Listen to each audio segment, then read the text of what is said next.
Hey guys. Well, I'm glad a lot of you enjoyed the actually a lot of people have enjoyed the Warbirds and Classics over Michigan that took place last weekend. Even though we had just terrible winds Friday and Saturday, we made the best of it. Thursday was beautiful. All in all, it was a good time, even though, you know, weather could have been better. So, I've been on call all week and decided to start doing some work on the chipmunk. Now, since the last time you saw it fly, which was flight number 2, I still had problems with the cowl. I redid the cowl. And flight 3 and 4 had even more problems. And one of the problems almost cost me the airplane, believe it or not. So, before we get to, you might notice some things that are a little bit different on the cowl here, and even something a little bit different in the cowl. We'll get to that in a minute.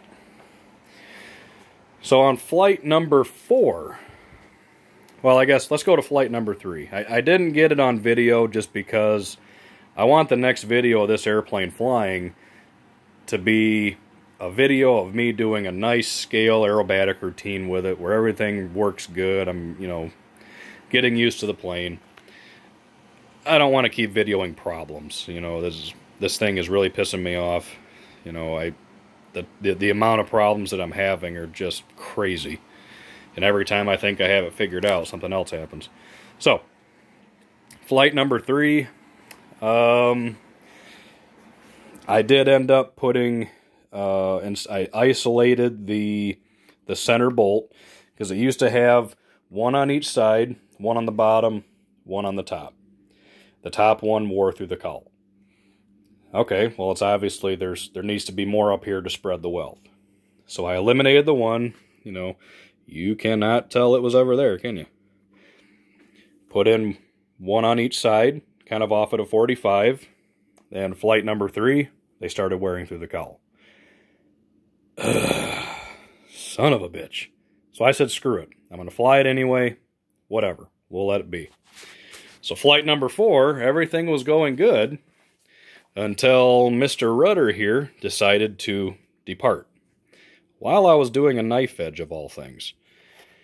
So when it came off, it didn't come off all the way.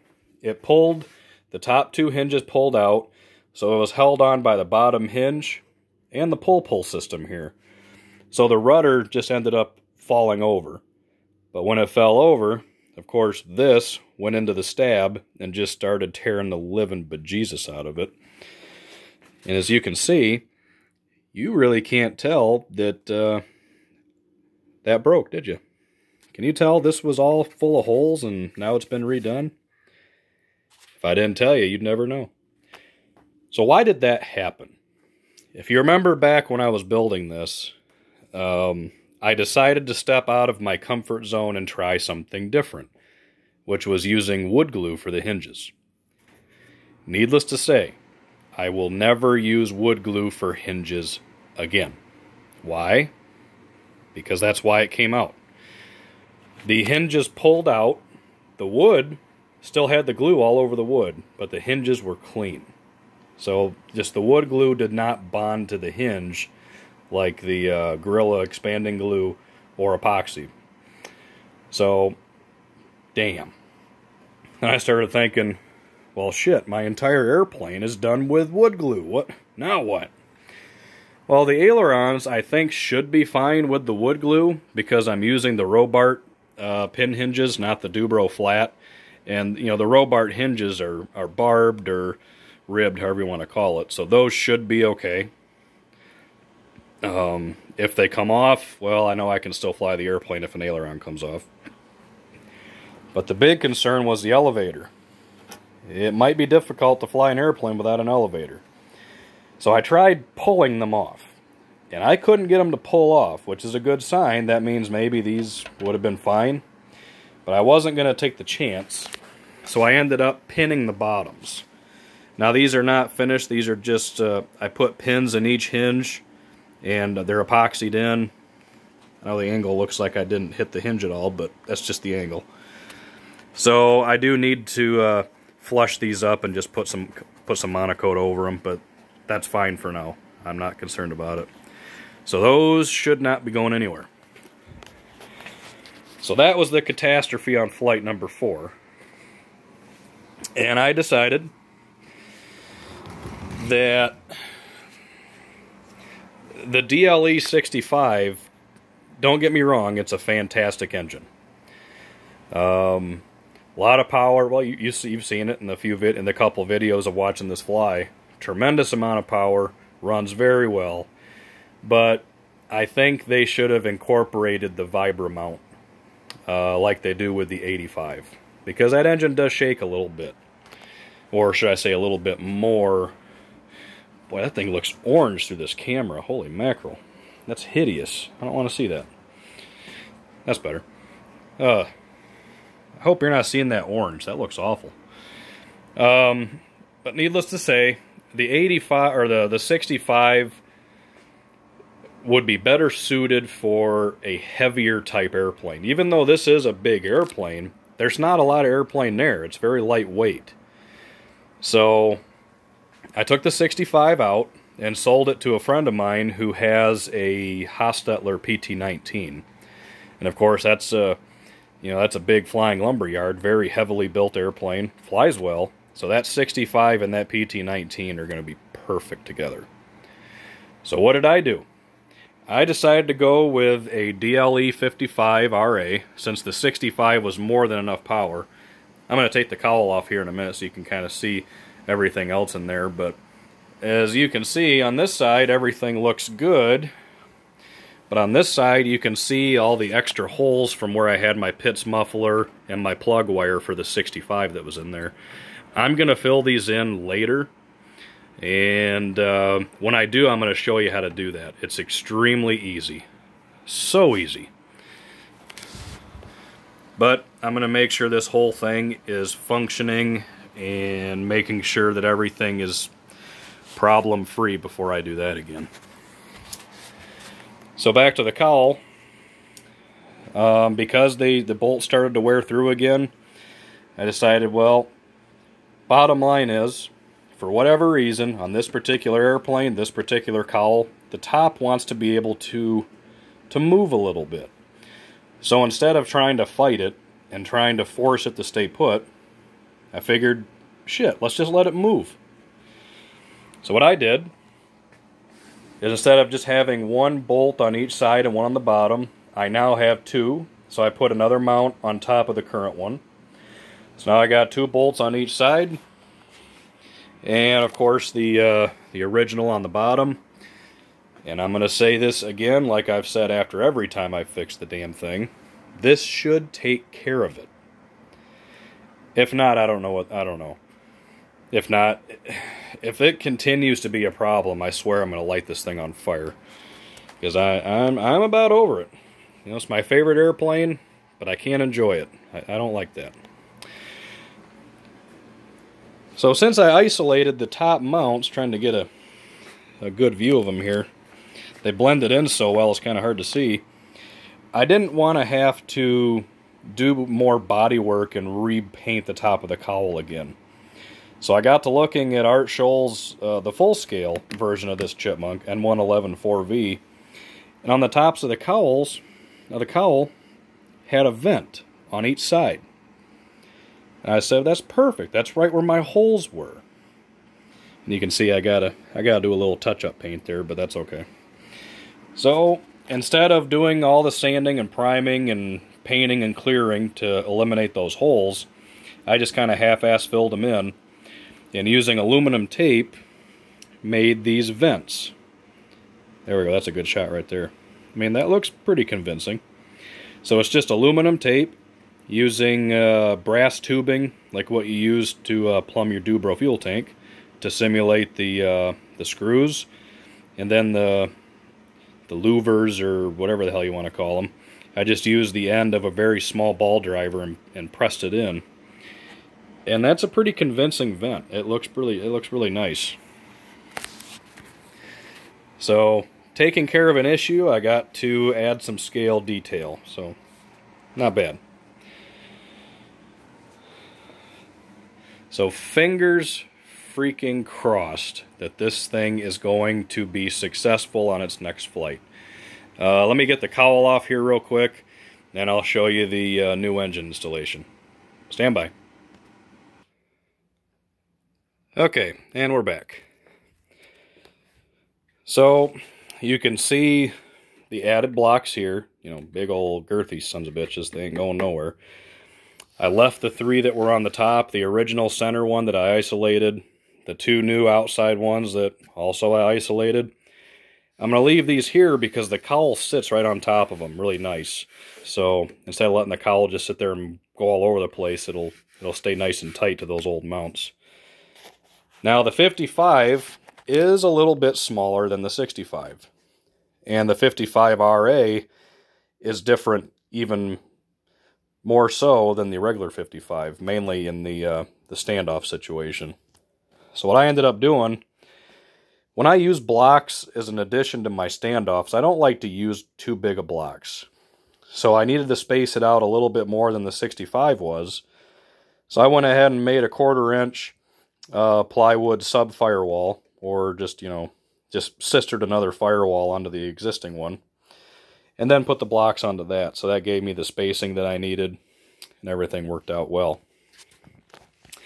Of course, choke is hooked up same way it was on the 65, where I can access it right through the, you know, that guy right there. So that works out well. Now with the 55 RA, a lot of people have had problems with the heat from the muffler affecting the gas in the carburetor, actually boiling the gas, especially on landing, and causing the engine to lean out or even quit. So and some people don't have the problem, and we're talking in the same type of airplane. So I decided to be a little proactive. Get this out of there. And I made a little heat shield, if you will. This is just a piece of light ply, and one side of it I covered with aluminum tape. So as you can see, it's gonna help prevent a lot of that heat from coming right up to the carburetor. But yet the airflow that I have is going to be coming into the cowl, passing the cylinders, hitting the muffler, coming out the bottom, as well as shooting all the way through. As you can see, there's a tunnel in here, and there's exit holes under the wing, so I should have plenty of cooling in there. And it's, you know, and I'm not boxing in the carburetor, so everything in here should be good to go. Now, why did I do this? Now, like I said, the 65, I think, shakes a lot more than the 55 or even the 61. So it should be in a heavily built airplane, in my opinion. So I went this route because the 55 is a smoother running engine, obviously.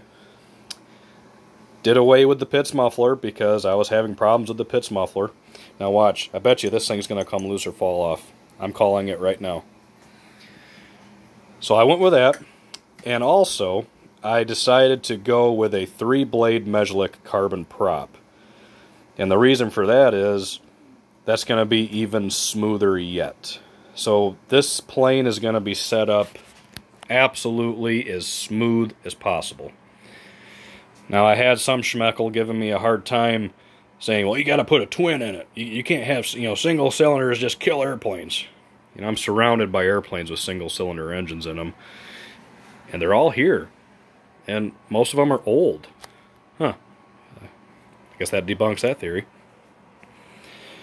And a twin will not fit. A twin of the right size would barely fit in the cowl. I'd have to cut the edge of the cowl for the plug wires, and I'd have to split the cowl just to get it on the airplane. So, yeah, that's not going to happen. So, hopefully, 55 RA, Meslick 3-blade carbon prop is going to be the smoothest option there is, since I think the vibration was one of the biggest problems I've been having with this airplane. For some reason, this plane just does not absorb the vibration very well. Some planes can. I mean, look at this old beat-to-hell Hangar 9 Extra 260. This is my kid's plane. It's got a DLE 55 in it, And this thing shakes, rattles, and rolls, but it just doesn't care. So, fair enough. But yet this one here, which is a quality hand-built airplane, doesn't like it. Whatever. So that's where we're at with the old chipmunk. I should have the prop tomorrow, maybe. And, oh, on a side note, you will not be seeing any more videos at the Gilmore Car Museum. We did not lose our field there, but they stuck us further into the corner of where the runway was at. So, yeah, if you're going to fly there, you're going to have to fly the little Tinker Toys here. No big airplanes. Even that might be a stretch for where they put it. So I will not be flying out there anymore. I have a feeling that that field's going to go bye-bye because nobody's going to use it. But I will be joining another club, somewhat local. It's not as far of a drive as for me to go to Millersburg or Lansing. But it's a place I flew off and on about 20 years ago. It's been a long time since I've flown there. But as soon as we get there, I'll give you guys the grand tour. But I'm looking forward to joining that flying club. And we'll talk more about it when I'm there. And on a side note, I did mention a while back I was going to be building something different. Well, here's something different. This is a Bill Evans Scimitar Deuce. I love scimitars. As you can see, it's basically a flying wing with a little stubby fuselage pod on it. No tail. It does have a vertical fin, but there's no tail. So this is flying on elevons. And this is a full kit from Eureka Aircraft. And I built this fuselage in about 2 hours. And it went together so easy. Very robust build. I love this old school stuff. Wings have been sheeted. I just keep them in. They've been sitting in the cores with a big battery sitting on them for about 2 weeks. Just because I'm not doing anything with it right now because I've been working on that stupid chipmunk. So when I get more into that project, I'll bring you back. Just kind of wanted to show you what I've been working on a little on the side here. I just love this old stuff. This is flying right here. Okay, I don't care what anybody thinks or says. This is cool. So yeah, when I get some more work done on that, I'll bring you back and give you a few updates here and there. So wish me luck. Hopefully this week I'll be able to get to the new flying site and possibly get this thing back in the air. Hopefully successful. All right. Later.